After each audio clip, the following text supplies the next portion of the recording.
većina antibiotika su u stvari produkti gljivice, ali tako? Znači, gljivice stvaraju antibiotike da ubiju bakterije. Jer mi imamo pogrešnu predstavu da smo mi glavna vrsta na zemaljskoj kugli. Međutim, glavni oblik života na zemaljskoj kugli su gljivice, bakterije i virusi. Biološka masa, biomasa, mi to kažemo, bakterija, virusa i gljivice, 65 miliona puta ovoga što mi imamo, što nas ima. Nas ima jako malo, čak recimo, na primjer, to mi je bilo interesantno, ima 400 puta više krava na zemaljskoj kugli nego ljudi. Tu se odvija pravi rat. Znači, gljivice protiv bakterija, virusi jedne i druge napadaju i tako dalje. Čak i virusi napadaju viruse. To je baš onako interesantno. Ima i rata, ima i mira, ima i saradnje, svašta to ima, kao i u životinskom svetu, ovom običnom. I sve što ubija drugu ćeliju ne može biti sasvim bezazleno ni za nas. Zato što naše ćelije su generalno slične bilo koje drugoj ćeliji. Prema tome, antibiotici ubijaju bakterije, ali naravno mogu da imaju prilično negativne efekte i na naš organizam. Vodi se ta kampanja u svetu kao da se smanji potrošnja antibiotika, ali iz drugog razloga, zato što je rezistencija bakterija u strahovitom porastu. Bakterije su strašno inteligentne i brzo se adaptiraju. Zamislite jednu Escherichia coli, recimo bakteriju što izaziva zapanjenja creva i mokraćnih puteva. Ona se umnoži svake 30 minuta. I bakterije stalno trguju. To je strašno interesantan fenomen. Recimo, na primjer, one trguju tim genima za rezistenciju na antibiotike, razmenjuju ih, ali ne na dobrotvornoj bazi, nego baš bukvalno ja tebi dam ovaj gen, ti meni daš ovaj gen.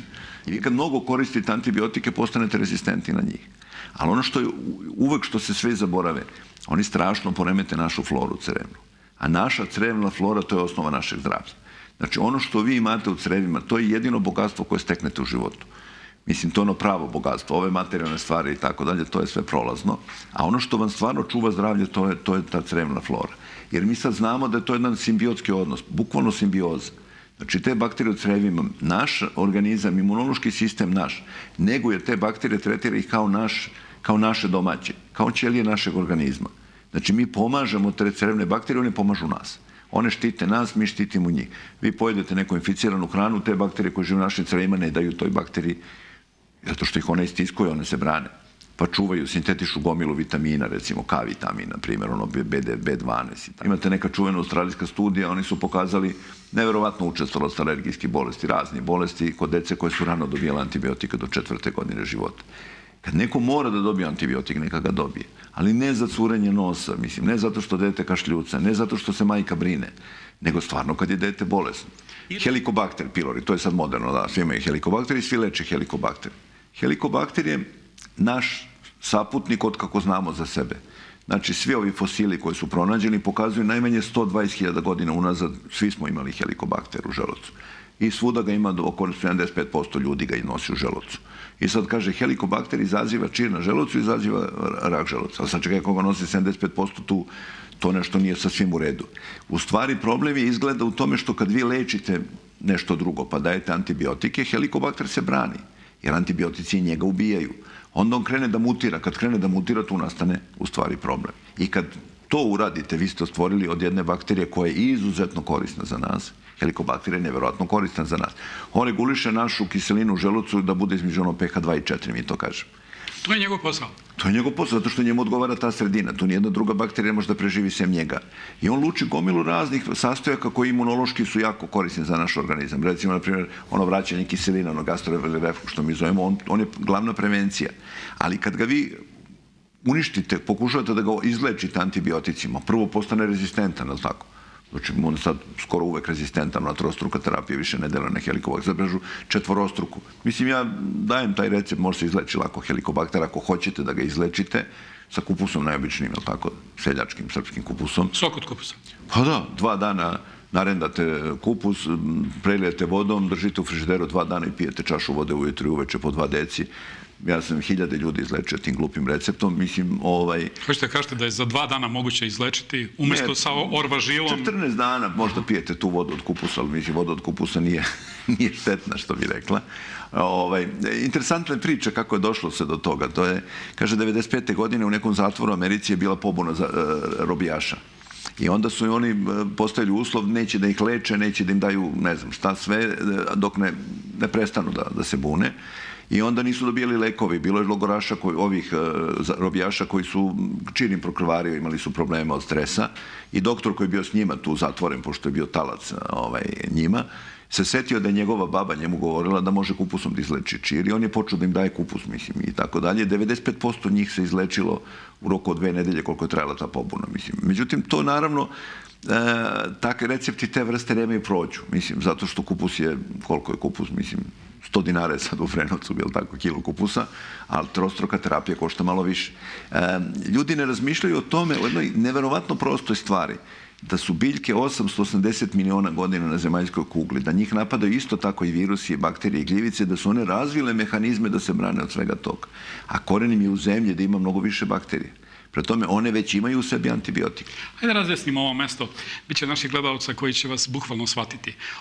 Bili ste malo cinični. Rekli ste, taj recept sa kupusom nema prođu. Oficijalna medicina se sprda s tim. Nikad ga medicina neće uzeti... Ne. Imate jako malo studija sa biljkama u lečenju bolesti, što je neverovatno, mislim, je li tako?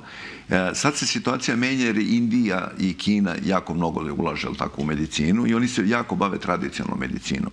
I odjednom sad imate poplavu ozbiljnih radova. Ali šta je sad problem jedan? Recimo, na primjer, ovaj Google koji mi svi koristimo, on ne indeksira kineske medicinske časopise. Njih nema na Google. I onda vi ako tražite, recimo, literaturu, oni će vam reći nema. Profesore, je li tačno da ste vi bili relativno normalan lekar? Polazimo od toga da sada niste. Da zastupate medicinske stavove koji su u nekoj meri ili u značajnoj meri jeretički, to je ono što sam rekao u najavi, da mnoge vaše kolege gledaju kao da ste pali sa duda ili sa kruške, da ste bili do pre možda 15 godina dok i sami niste iskusili... Nije, ja sam i sad klasičan lekar, ja koristim klasičnu medicinu kad je ona dobra, mislim, nema razloga, mislim, kad neko ima sepsu daćete mu antibiotik, ne radi se o tome. Ja sam pristalica, evo to baš malo pre smo pričali pre emisije, o Rudolfu Steineru. On je govorio da lekar treba da koristi i tradicionalnu medicinu, onu s koju je studirao, ali ono što pomaže pacijentu, ajurvedsku, recimo, on je baš ajurvedsku medicinu forsirao. Nisam površan, ne smatram sebe površnim čovjekom, sve do čega sam došao sam posle dužeg perioda čitanja. Znači, kad sam počeo da pričam o plastici pre 7-8 godina, štetnim dejstvima plastike, svi su se ismejavali sa mnom. Ali sad je to svetski problem, je li tako? Zagađenje plastikom, to su estrogeni u stvari, plastika estrogena, to su hormoni. Zamislite vi kad ovo sve što nas okružuje plastika, kad bacite jednu plastičnu flašu u reku, na primjer, ono oslobađa estrogene, ribe počinju da imaju probleme. Te najprostije stvari, mi smo nekako odučeni, ja sebe smatram prilično slobodoumnim čovekom, ali smo odučeni od uključivanja mozga. Jednostavno prihvatamo informacije sažvakane takve kakve nam dođu. I recimo, na primjer, taj neki, u Londonu je bio ovaj profesor, on je rekao ovako, kaže 11 miliona stanovnika recimo ima taj neko uže jezgro Londona i kaže zamislite recimo danas pije na primjer 1 milion ljudi antibiotike ili tako dalje i piški. I otprilike pola doze ode mokraćom u Temzu. I on je izračunao da je to neki 400 tona antibiotika svaki dan ode u Temzu. Onda kad su uzeli da izučavaju te bakterije koje žive u Temzi, ribe, oni su izmenjeni potpuno. I oni su otrovani antibioticima koje mi uzimamo.